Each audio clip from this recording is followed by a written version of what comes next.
Greetings, Kindred. I am Voivode Maquette, and welcome back to our world of darkness, and we're having Metaplot Monday. And as we have an interesting topic today, we're going to be covering all things oral in Vampire the Masquerade.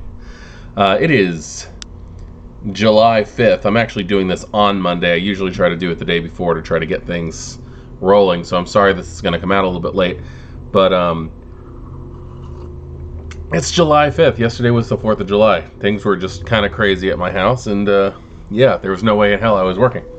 So, what I want to talk about is a concept that's been coming up in a couple of chat conversations that I've seen online in forums, and also I've seen a couple of videos on this, and that is biting. And what exactly that means in Vampire the Masquerade. And yes, it does mean I got fangs and I'm putting them in you. But that's the thing is, I think it needs to be addressed. And I'm not condemning this game whatsoever. I love this game very much. I've been playing it for a very long time, but we do have to acknowledge the fact that we are playing monsters. Even if we're playing the most humane monsters out there, we are committing a despicable act every time we feed. For the most part, every once in a while you'll find those vampires who are asking permission, the consensualists out there, and that's against the rules in Vampire the Masquerade when it comes to like political stuff. Like the Camarilla is massively against that. And the fact is, the Camarilla massively condones rape culture. When I say that, I'm sorry if this is a soft topic for people, but it is something that I think does not need to be glossed over. Is that when you're feeding, when you're hunting, when you're stalking, you are waiting in a dark alley. And this is just an example. It could be breaking and entering into somebody's house, but you're entering somebody's life unwanted, jumping on them violently, penetrating them aggressively, taking what you want and abandoning them. It is rape, no matter how you look at it. And the reason I'm saying that is because it came up recently that Diablerie was rape. It's like, no, it's kind of actually, I don't know if I could say worse, but it's something different. Because not only are you committing that act, you're cannibalizing as well. It's actually something built up much farther than that. And I think the recent Blood Hunt game is the big reason why this has come up, because there's been there was an animation choice when it came to the Blood Hunt game with Diablerie itself, and that was something that at first I was a little skeptical about when I heard about it, because I hadn't seen it yet. But when I got to play, and I did, I was Diablerized a lot. I died a lot.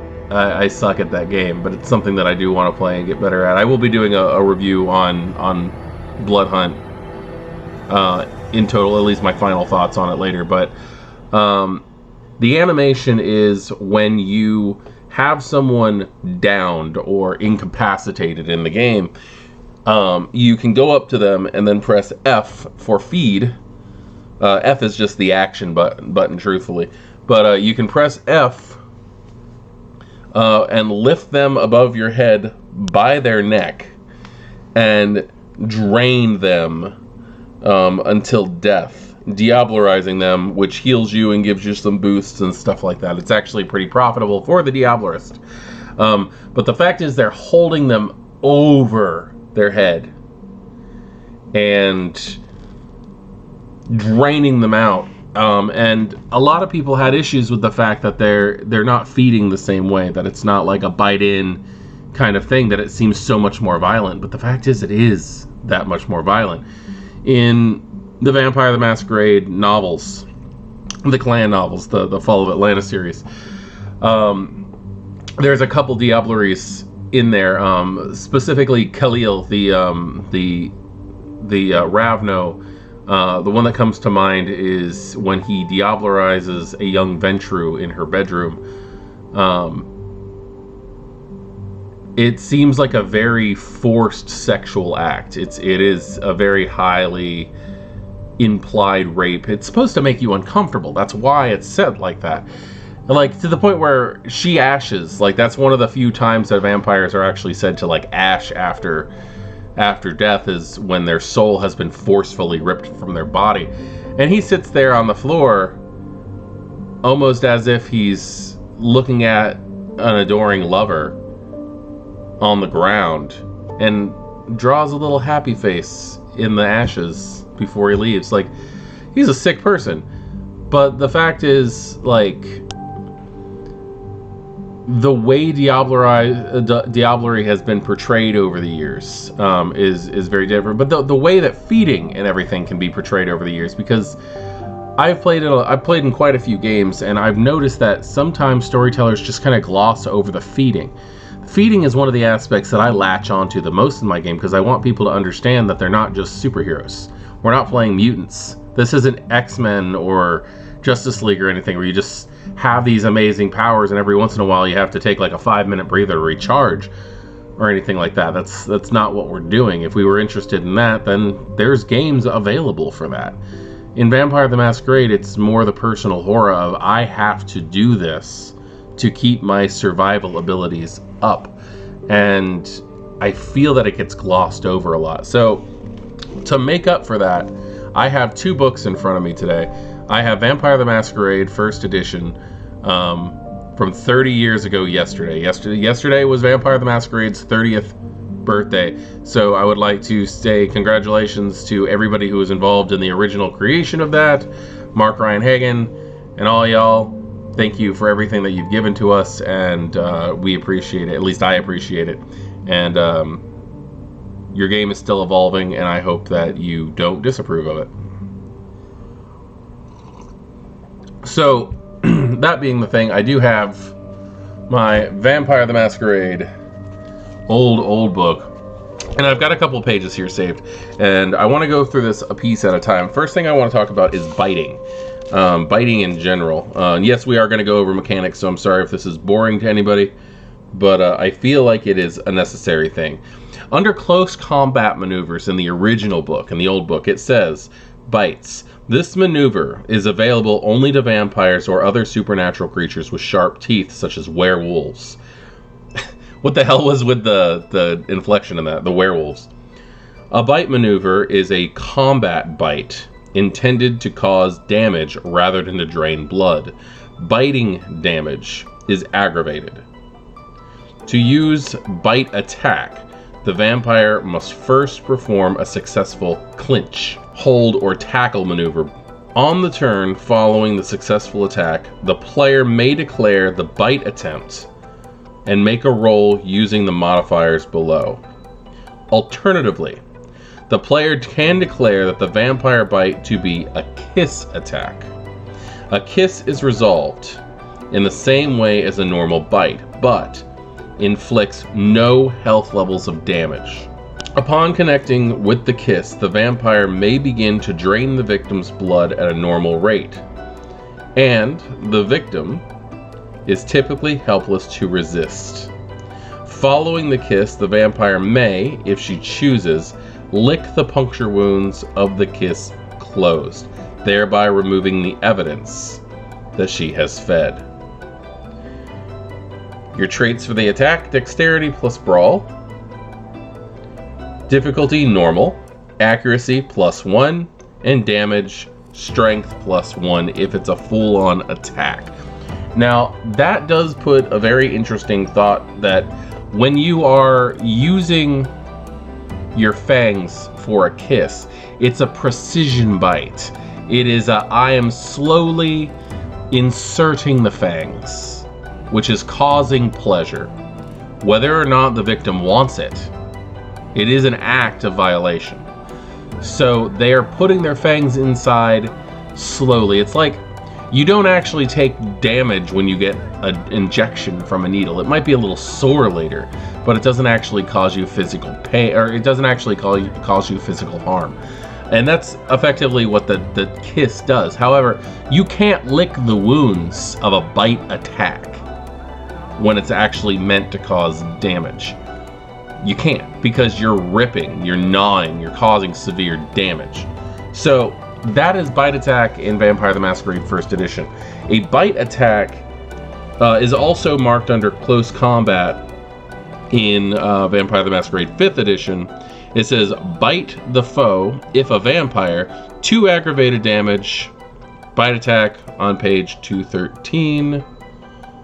Let's see, so let's go on back to page 213, because they have their own expanded rules on the subject in 5th edition, because it gets a little bit more. Bite attacks. Vampires can use their fangs as weapons during a brawl-based attack. To attempt a bite attack, the player must declare their intention to bite before rolling their die and remove 2 die from their pool. Bite attacks are easier to defend against and harder to target on exposed flesh. Regardless of the number of successes rolled, vampire fangs do 2 points of damage with a win on a brawl roll. Fangs deal aggravated damage to mortals and vampires. On turns following a successful bite attack, the vampire can feed from a target. At this point, the vampire suffers no penalty from their brawl pool. A successful bite is hard to dislodge. Feeding does 1 point of aggravated health damage to mortals per turn, as well as slake 1 hunger from the feeder. Against the vampire target, a vampire attack increases the target's hunger by 1 per turn, instead of dealing additional damage. Now, feeding from other vampires, it says, a vampire who feeds on another vampire slakes 1 point of their hunger, each point of increased hunger they inflict on the donor, willing or unwilling. Feeding from the vampire of at least 2 levels of potency higher from the drinker slakes 2 points of hunger from each point of hunger gained by the donor. Conversely, feeding from a vampire of at least 2 levels of blood potency less than the drinker slakes only 1 point of hunger for each 2 points of hunger inflicted from the donor. Feeding directly from another vampire risks the blood bond, and we'll probably talk about the blood bond later, because this does all have to do it. But those are the rules, and I actually think the V5 rules are a little bit more clear on a little bit of that. I think they took what they were already doing and rolled with it. If you look at it, the damage is not that different. It's still doing 2 points of damage, still doing aggravated. But you can see that there's a difference between combat and kiss rules. I'm not seeing anything on here saying that vampires are accessible to the kiss, but I think they are. That makes sense to me. That's vampire intimacy, which we will be covering also, because the kiss is so deliriously effective. Now, I'm sorry, it's early. I'm still drinking my coffee. Now, taking from an experience that I witnessed one time when I was playing a vampire in a Dark Age game, I watched a ministry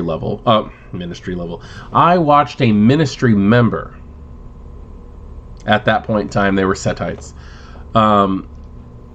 Perform the kiss on a Tremere and then attempt to Diablerize. That would not work. The storyteller allowed it to happen because it was an interesting story point, and there was no really thought in the process of anything on the storyteller's part for that. But the fact is that would not work, because when you are trying to Diablerize, you are draining the very soul from the vampire. It is a ripping sensation. It is not going to feel good. No matter what kind of sadomasochistic shit you might be into, it's not going to feel good. You are in a severe amount of pain. It is the most pain that you can ever feel. The vampire, on the other hand, who's committing it, is lost in the act of ecstasy, and there should at least be a willpower test to see if they can stop attempting at that point. But I'm going to put the kiss on you, and then you're going to like it as I'm doing this, is not something that can really happen. Now, as for the animation in Blood Hunt with the Diablerie, I actually thought it was pretty cool, because it was almost like they were forcefully juicing the vampire that was being Diablerized. And I was a victim more times than I actually succeeded. But they would hold them up in the air, and the blood would pour down on the aggressor. And then it was an amazing. I don't know.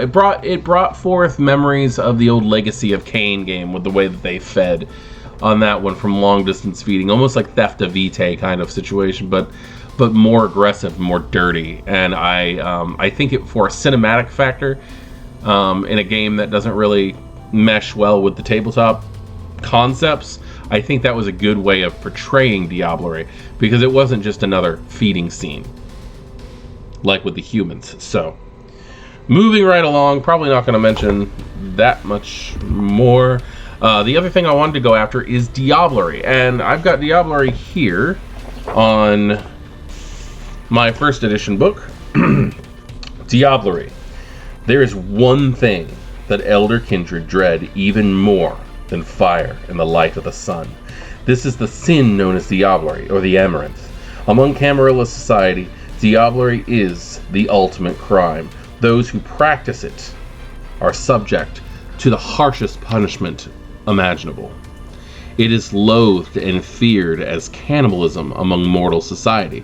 The vampires of the Sabbat, as well as the warriors of Clan Asmite, are said to indulge in Diablerie freely, which is yet another reason why the elders hate them so. Quite simply, Diablerie is the act of feeding on a vampire in a way that a vampire feeds from a mortal.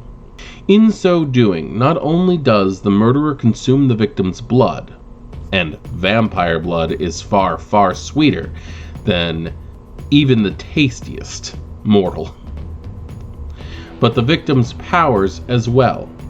By stealing the life of the vampire closer to Kain, the vampire can permanently enrich their own vitae.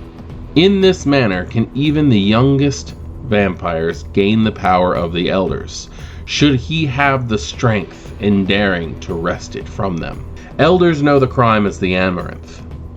In older nights, it is said that the Amaranth flower was presented to the victim a week before he was intended to be hunted. Kindred legend tells many dark tales of the murderous children, betraying and cannibalizing their own sires. And it is for this reason, more than any other, that the Elder Kindred harbor such distrust for the neonates among them. Indeed, the Great Jihad itself may well have the roots in the eternal and savage struggle for ultimate power. That's a pretty fucking gnarly description. Could you imagine being in a game where, like, I'm planning on Diablerizing that fucker next week, I'm gonna give him a flower first? That's like the horse head in the bed in The Godfather. Committing Diablerie. A vampire seeking to commit Diablerie must drain all the blood from his kindred victim.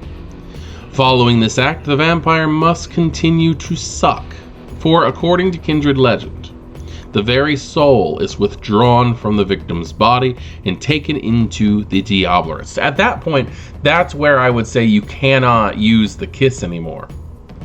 Once the person is completely out of blood, it's going to start hurting, because there's a forcefulness to it. In fact, I would say it's akin to the Brujas. I would say it's akin to the Potence level Brutal Feed. The Diablerist player makes an extended strength roll difficulty of 9. Each success inflicts 1 automatic health level of the victim. The victim cannot soak, and damage is considered aggravated. When all the victim's health levels have been drained, the victim's essence is taken into another attack, and the emptied body begins decaying immediately. A vampire committing Diablerie is quite vulnerable to attack. Total concentration goes into the struggle to draw forth the essence of the victim, and stopping for even a moment ruins the chance of capturing the spirit. All attacks against the vampire attempting Diablerie are made versus a difficulty of 2. Okay, so it's difficult. Your mind's in on it. Rewards of Diablerie. Upon successful completion of Diablerie, the Diablerist is overwhelmed with euphoria, and a successful self-control roll is necessary, a difficulty of 10, minus the character's humanity to avoid frenzy. The sensation is akin to orgasm, but much more powerful. So powerful, in fact, that certain kindred are addicted to the sensation. All other kindred fear these vampires, known as rogues, for their addiction to the pleasure of the amaranth makes them a threat to everyone. Even vampires too weak to provide additional power are devoured for the simple pleasure of the act. The true benefit of Diablerie becomes evident if the Diablerist feeds on the vitae of the vampire of a lower generation, if a 9th generation commits Diablerie on a 7th generation vampire. The Diablerist literally steals the power and potency of the victim's blood and thus permanently lowers their generation by 1, bringing them closer to the mythical power of Cain. All benefits of a lower generation, a larger and more potent blood pool, the ability to dominate more kindred, and in some cases the ability to increase traits above 5 are bestowed upon the vampire.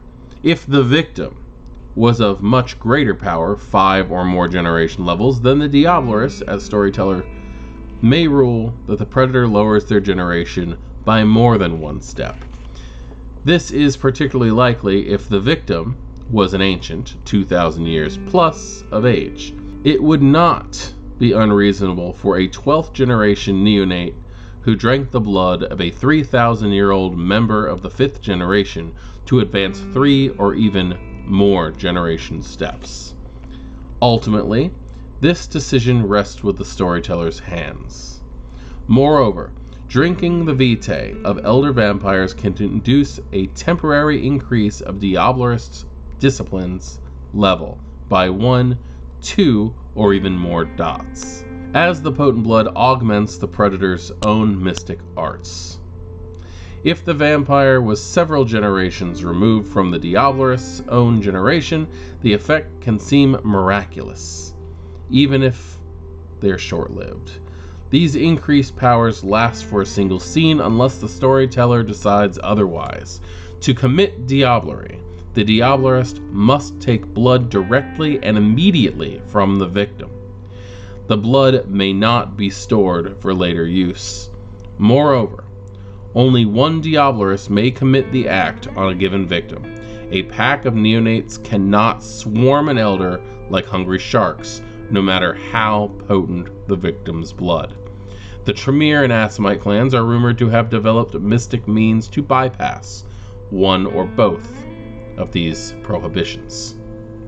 So, the rewards in the original writing of Diablerie sound good, but when you stop and think about it, comparatively to the other iterations of Diablerie over the years, it's really not that big of a deal. It's nice to lower your generation, and I'm sure it's nice to have your disciplines get bumped up for a scene, but like, so the fuck what?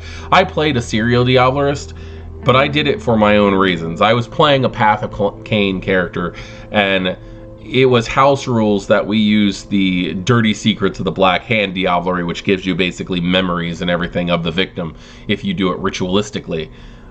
So, yeah, we had benefits. We had better benefits.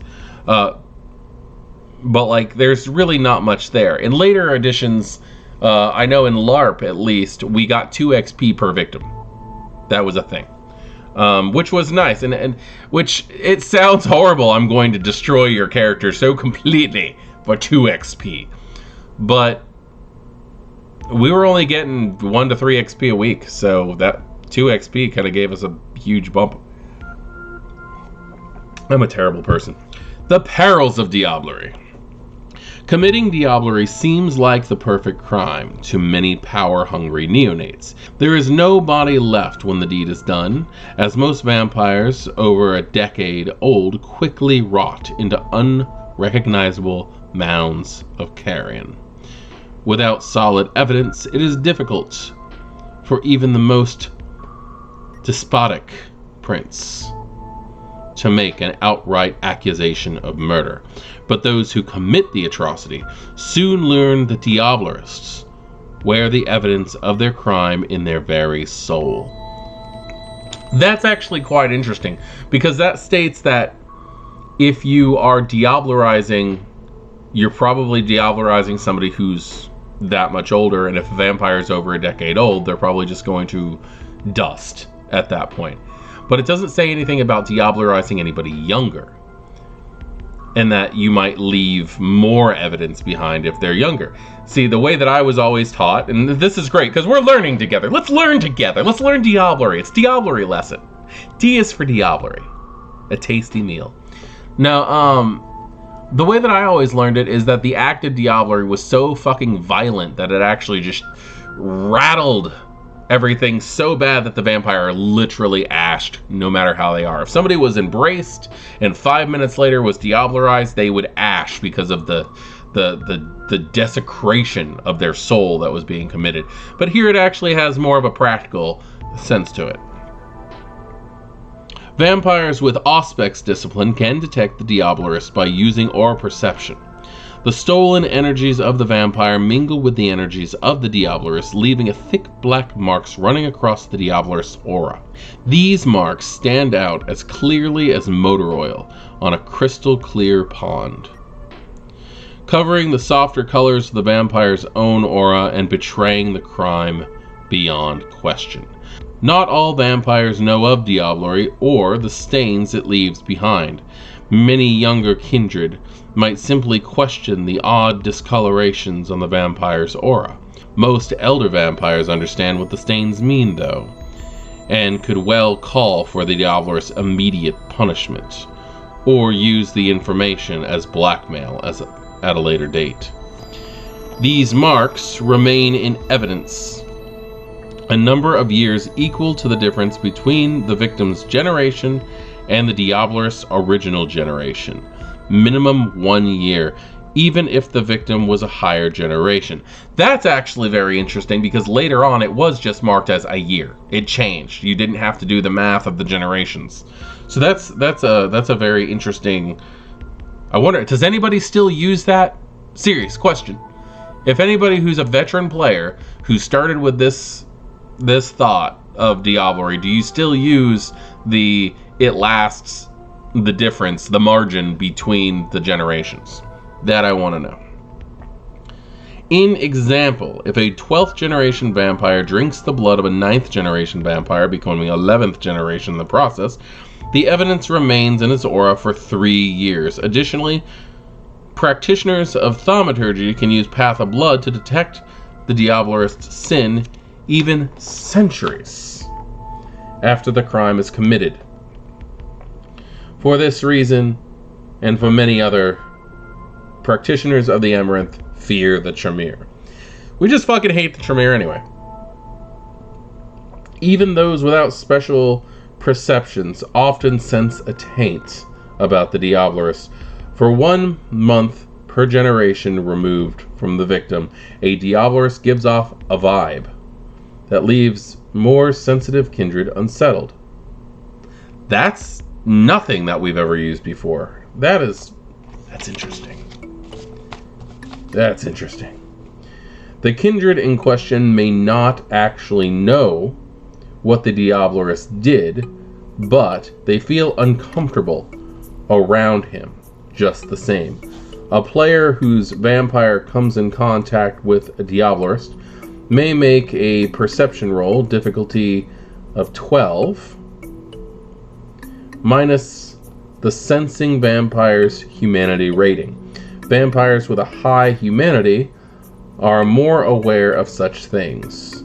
To notice something about the Diablerist just doesn't feel right. Followers of alternate paths of morality generally fail to notice the unusual sensation, as they are no longer attuned to their emotions in the same way. The storyteller has the final say in these matters. That is such an interesting rule. I like that. A few rumors speak of Diablerists displaying certain mannerisms of their late victims, particularly if the victim were of great psychic fortitude and much stronger blood than the murderers. They're talking about like a willpower of 10. It actually says that in parentheses, willpower of 10. If this is true, and the soul of a particular mighty undead can manifest in the body of the killer. The implications are frightening, particularly in light of the jihad. So, like what's going on with Monty Coven and Mithras, for those of you who are paying attention to that. Such is the horror of Diablerie that, according to most elders, even a blood hunt is no grounds for its practice. Hunters may drink the victim's blood, even to the last drop, but may not continue process of Diablerie once the victim is drained. Indeed, by decree of the inner circle, only a sire is permitted to diablerize their child, and then only during a blood hunt. In practice, many younger kindred take the opportunity of the blood hunt's chaos for kinslaying. The princes often look the other way if a criminal was heinous enough. Lastly, for Camarilla vampires and others who adhere to the way of humanity, there is a loss of humanity to consider. Diablerie is worse than murder. The amaranth literally absorbs the victim's soul, destroying any chance of the victim finding peace in the afterlife. Such a heinous crime strips a minimum of one humanity from the character's humanity rating. Additionally, for extremely vicious attacks, the storyteller might require a conscience roll difficulty of 8. Failure means the loss of an additional humanity point, while a botch could well mean the loss of even more. Those are very interesting rules to consider. I never got to play first generation. I never got to play first edition Vampire the Masquerade. We were beyond that. When I first started playing, which was in 2003, we got right into Vampire the Masquerade for Mind's Eye Theater in the Laws of the Night. I played tabletop for maybe about 2 months at one point in time, and it literally evolved into a LARP session, so we switched books. Just to make things easier on the storyteller. So I never really got the feel of tabletop until 5th edition came out. And although I do consider myself a veteran player because I've been playing since 2003, I'm not as experienced as a lot of people out there. I love the stories and everything, and the rulings are something very interesting to look at. So that was Diablerie in first edition Vampire. So let's check out what's going on in Diablerie in Vampire the Masquerade 5th edition. Diablerie, an act reviled by most vampires, claiming any form of civility and fearing righteous destruction. Diablerie involves drinking another vampire dry, ingesting not only their blood, but the very essence. Vampires with a religious bent speak of consuming the victim's very soul, and those who can sense auras can clearly see the stains afflicting the perpetrator. So the description matches pretty well. It's a little bit more dramatic. Maybe it's just my reading, but I do feel like that was just more conveyed. But I think they're trying to pull out the fact that elders are not involved in this anymore, for the most part. Now, I'm completely backtracking, but going back into the first edition stuff, I think it's very interesting that the elders of the inner circle of the Camarilla have decreed that a sire is allowed to diablerize their own child or during a blood hunt. And if any other time anybody else does it, the prince might overlook it if it's a particularly hated vampire or somebody who's committed the worst crime. But blood hunts do not necessarily mean that you're allowed to diablerize unless you are the sire of the criminal, which is very interesting. I do like the idea of, I'm taking this blood back. You didn't do with it what I thought you were going to. Committing Diablerie. To begin with, the would-be Diablerist must generally immobilize the target. Voluntary sacrifice to Diablerie is rare, but not unknown in the twisted opera that is the jihad. Think about the Salubri. Typically, with the Salubri, when they embrace, when their child is ready, they tend to let them diablerize to raise their generation because they've already received Golconda, if that's even really possible. At least they believe such. Heavy chains, a stake, torpor, or many partners holding the victim down have all worked in the past. Then the Diablerist must drink the victim's blood, a feeding similar to most others, except, given the viscosity of vitae, it usually requires an entire scene to accomplish fully. So basically the blood is just so thick in a vampire that it takes longer to get it out. So that's a pretty interesting little detail they've thrown in there. Partners may help consume the victim, but only one drinker can attempt to gain the target's power in full Diablerie. Having incapacitated and drained the target, the would-be Diablerist can try to commit the final blasphemy, the true Diablerie, incorporating the target's very nature and power into themselves. The Diablerist needs to win a number of strength plus resolve tests, difficulty of 3, equal to the victim's blood potency. The attacker can make one such roll per turn. If even one fails, the victim's animating spark dies unconsumed, thwarting true Diablerie. In either case, the body of the victim swiftly decays in final death. Now, given the fact that we don't have elders, really, this seems to have gone along the lines of what I'm used to, is that like when someone is Diablerized, they instantly ash regardless of their age, and blood potency and such. So that seems to be something that may have actually evolved with the times. This is interesting. We're doing anthropology almost on Diablerie. Effects of Diablerie. Once the Diablerie is complete, the Diablerist must assert control over the alien blood in their system or risk falling prey to their victim's spirit. This process resolves as follows. The Diablerist loses 1 point of humanity automatically. They must then roll a contest of humanity plus their own blood potency versus the victim's resolve plus blood potency. Every success gives the Diablerist 5 experience points to immediately spend on increasing blood potency to the maximum of the victim's blood potency, or on disciplines known by the victim.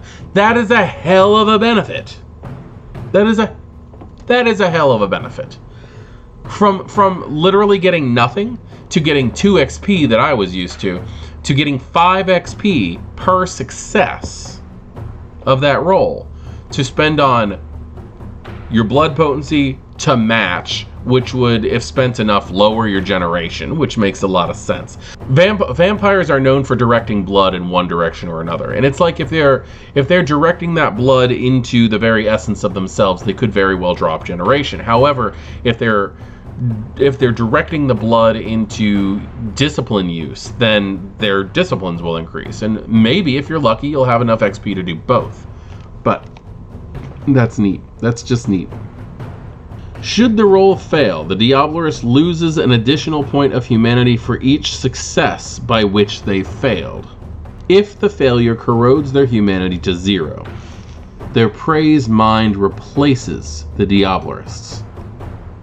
They become the host body of the blood and personality of the target, becoming an SPC, or an NPC if you're used to that term.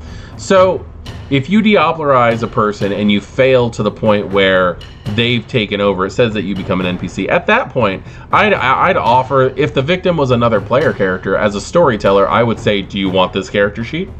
You have your character, but all the capabilities of everything.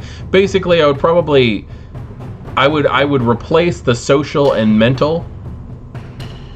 I would replace the social and the mental abilities of the aggressor with the victim, and go, here's your new character sheet.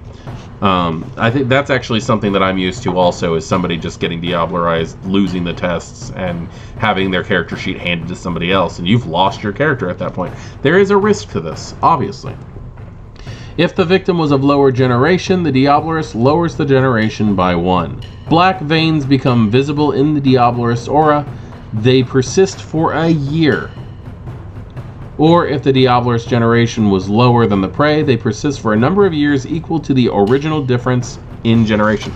Okay, so it looks like these guys have actually gone back to the way that it used to be, which I'm not upset about. I like that rule. I think that's very cool. On one of the first nights of the current plotline that I'm running, Thicker Than Water, we did have a Diablerie at one point with one of the player characters, and it was a successful run. So it is possible, even though these rules seem to be a little bit more harsh when it comes to the actual committing of the act. So that's our look at Diablerie and the things that have changed about it, and the things that I like the way Diablerie works in 5th edition. If you like another edition, let me know and I'll be happy to go over it. I did not include the information in Dirty Secrets of the Black Hand because that's not the same thing. It is Diablerie, but there's a focusedness to it. There's intent, there's ritualistic practice. And I think the rules for the Dirty Secrets of the Black Hand should really be applied to, like, if you're on Path of Cain and committing Diablerie, because those are, you're delving into their memories, you're learning from it, you're using it as an act of scholarly pursuit, and you can very well become addicted to the process even if you're like that. But Diablerie for ritualistic sake is much different than I'm just doing this for the hell of it. So another thing is, again, stepping back into what I was saying before about vampires who are using the kiss to make it Diablerie easier. It's going to work to a point, but the thing is, the vampire's blood is so much thicker, as it was stating in the V5 book. But there is a section in here on page 310 of my book that kindred intimacy exists when it comes to bloodletting and things like that. And it actually brings up a good point about a part of the rules in these books that I have changed for my game, and that is the blood bond capabilities of blood outside of a vampire's body.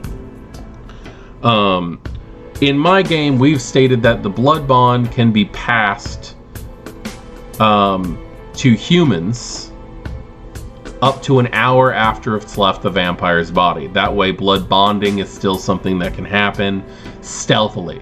It adds a little bit more to game, and it's something that we like. But blood bonds typically only happen if it is taken directly from the source. You have to drink it off of the vampire, out of their veins themselves. Even if it dribbles down their arm and stuff, it doesn't work.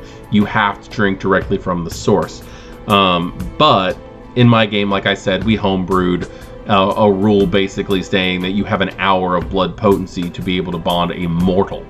Now, as it comes to drinking blood from another vampire, the rules on here are pretty interesting, and they have a lot to do with the idea of the blood marriage, or the idea of blood bonding in general. And it says, sooner or later, all kindred are denied certain parts of the pleasures of the flesh. To some, this is the end of that, while others realize that the play of blood offers experience that are so much more interesting than mere copulation.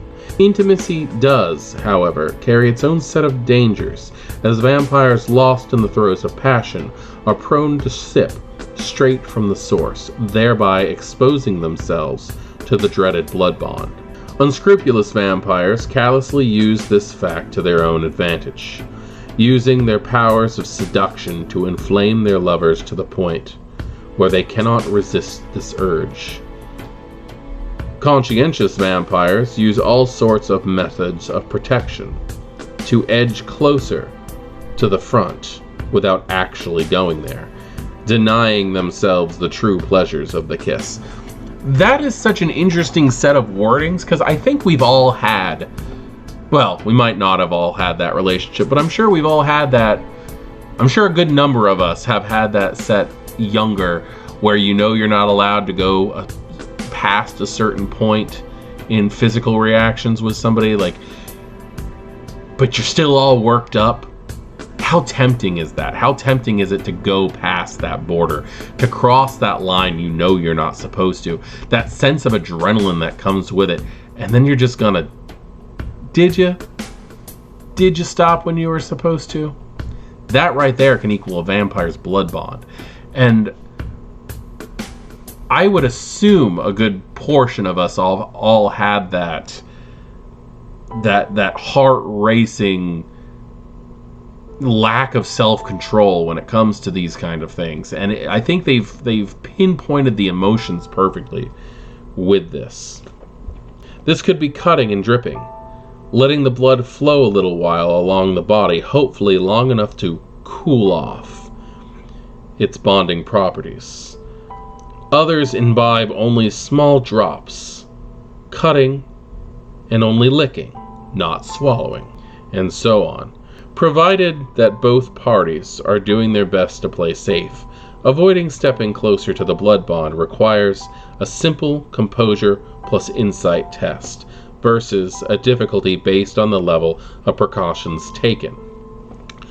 2 for a raincoat level. I love the fact that they're actually making like condom comparisons with this, because we are talking about vampire sexuality at this point. Let's see, where was I? Sorry. 2 for a raincoat level, 5 for unprotected. Needless to say, for many vampires, pleasure is inversely proportional to protection.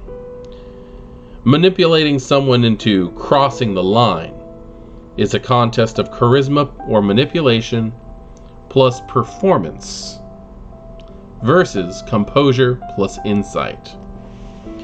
Trying to do it without the other party realizing the intention reduces the dice pool by 2. Faking a direct sip tests composure plus subterfuge versus composure plus insight.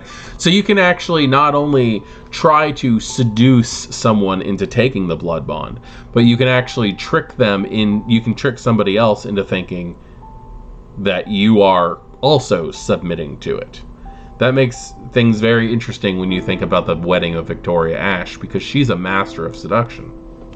Many vampires find that this type of intimacy with people who are already bloodbound to someone else lacks a certain something, and avoid it when they can. If one party is bound to the other, it is usually significantly more entertaining for the bound party, and many avoid intimacy with those bound to them for this very reason, unless offering it as a treat. If both parties are bloodbound to each other, the practice is usually frowned upon and sometimes creates a source of great jealousy. With multiple parties involved, the complications quickly escalate. So we're talking about like polyamorous vampire relationships. I'm sure it can work with some. Works well in my own life, so I guess it can happen. The whole thought of that, the whole idea of, we just read kindred sex. That's what we just read. Because after a little while, yes, vampires may on high humanity be able to have sex. Vampires with lowering humanity over time may be able to feign sex, but they don't get the same type of enjoyment out of it. So there are ways vampires can have intimacy, but most of it has to do with bloodletting in a fashion. It is a very interesting way to think about it, and it might not be something that a lot of people want to contain inside their games, but I find it to be quite interesting.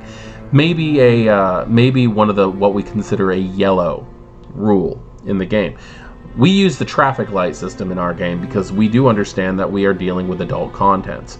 At the beginning of our game, and whenever we invite new people into the game, we explain what the traffic light system is, and that is green is for go. There is no restrictions on these things. We talk about them. There are full scenes about them, and we will continue full force in that. If someone has an issue with something and they don't want it to be thrown in their face, it's typically a yellow. A yellow means that it can be talked about, but it's a fade to black situation. If we were talking about something that was a fade to black situation, and like torture could be a good point on that one, you could do something like saying that the Nosferatu slowly reaches for the pair of pliers as he's walking towards the Toreador strapped to the chair, the intention to open her mouth and extract her fangs. The screams, the Toreador screams echo down the hall as we move on to the next scene. And you just skip all the stuff. You might throw some tests and stuff like that. A red is we do not deal with this stuff. Now, we don't have any red in our game at the moment. I don't think we have any yellow in our game at the moment either, but it is something that I actually took from 20th anniversary that seems to work really well in groups, because I've had games where those situations do come up, and as storyteller and as other players, you need to be sensitive to those situations. You can only go as fast as your slowest member when it comes to that. So you do have to take in consideration that, and saying slowest member is not an insult. Some people have specific topics that they're not 100% ready to cover or are willing to cover, and you have to be respectful of that. That is just exactly what it is. If you're not going to be respectful of that, then you need to let people know ahead of time that this is a 21 and up, no holds barred, gonna freaking cover every topic ever. And you might want to even have a list of topics that you've covered, that you've run into in the past that may be sensitive, so that people can choose whether or not they're going to play in your game before you make them uncomfortable. So that's my dad's speech. I'm done with that. I apologize. Storyteller dad's speech is over.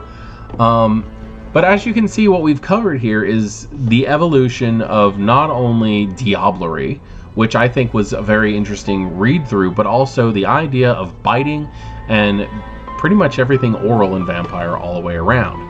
The idea that biting into somebody with the intent to feed and enact the kiss is not going to cause damage to them.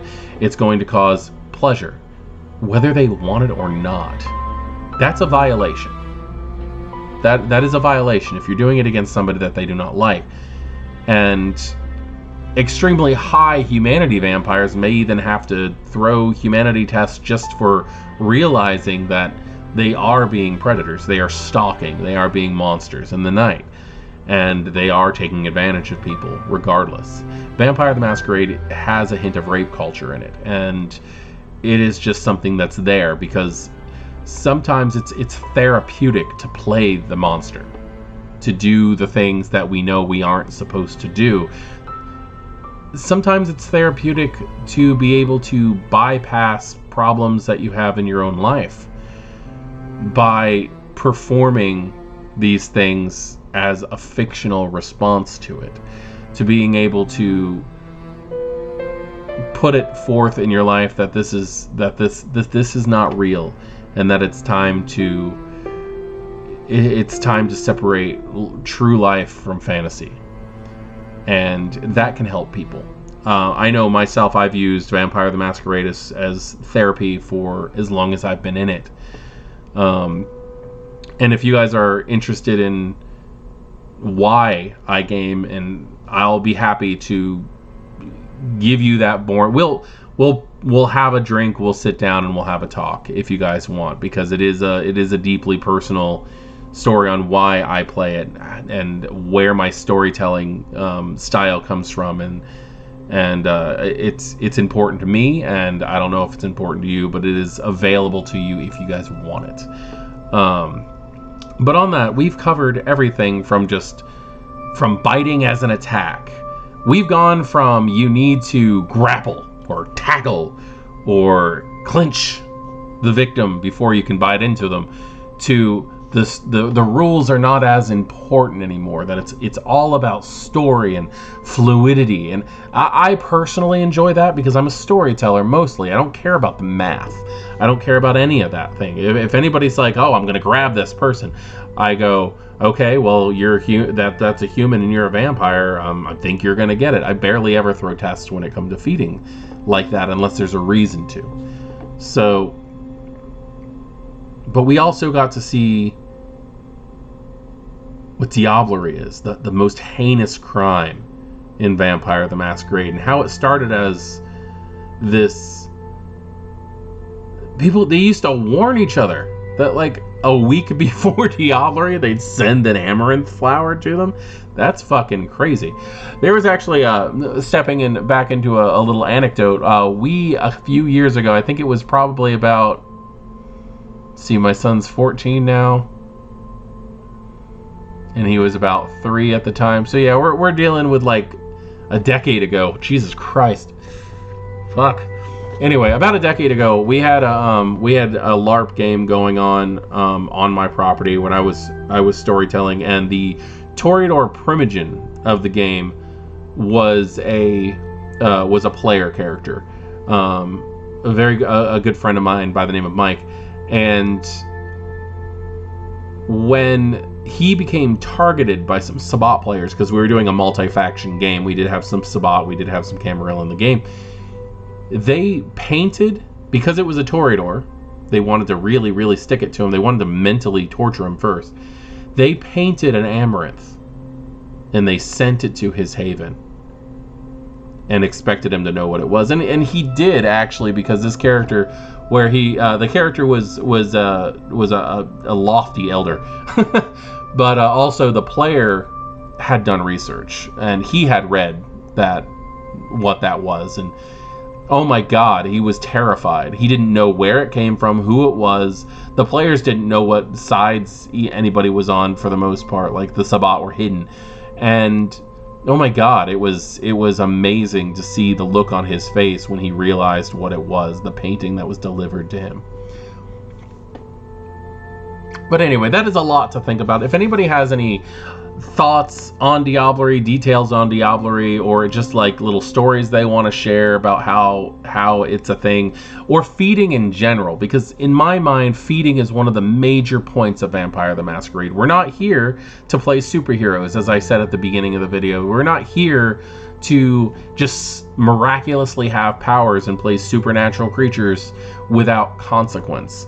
Vampire the Masquerade is a dark game of personal horror, and the fact that you have to go out and steal life from other people to survive is part of that horror. So as storytellers, from one storyteller to other storytellers, I hope this isn't something that's overlooked in your games, because it can add so much life. Just the hunt can add so much life, which is why I love the resonance being added to the game, because it makes a lot of sense. Even if you're just randomizing resonance, just take a die and assign numbers and go, oh, you're feeding from this person, roll. Because you've got like caloric and sanguine and melancholic and void, people who have no, that's terrifying. People who do not have a resonance. You're talking about serial killers and shit like that there.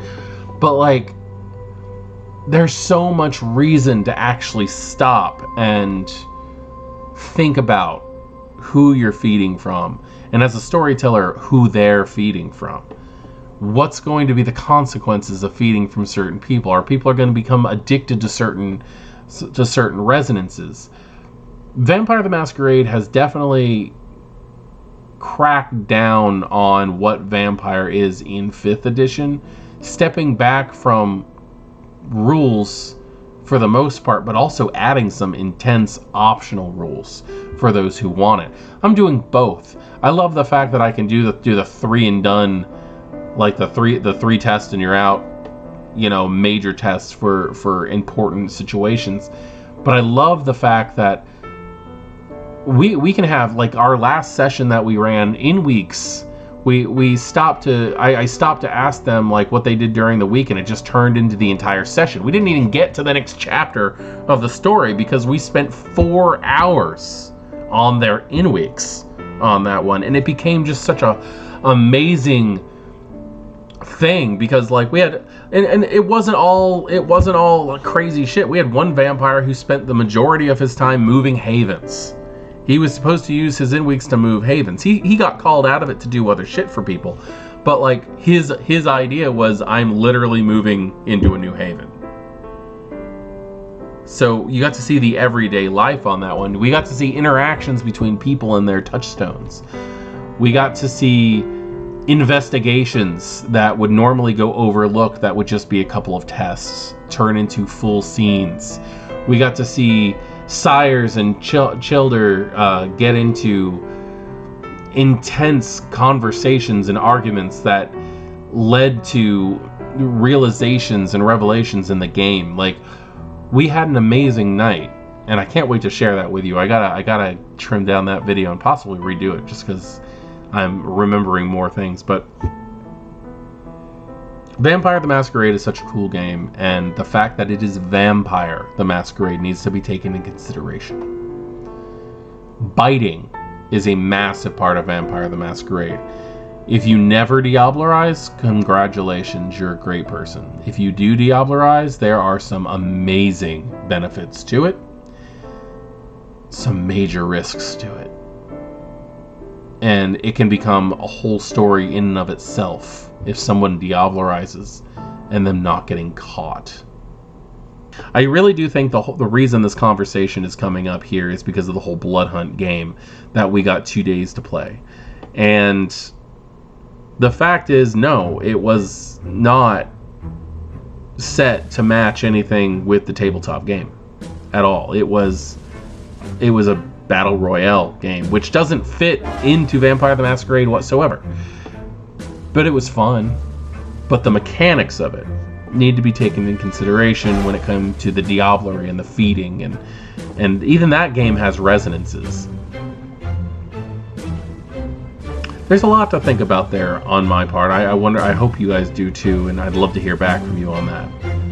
I am Voivode Maquette. This is Our World of Darkness, and this has been a discussion for Metaplot Monday on all things oral in Vampire the Masquerade.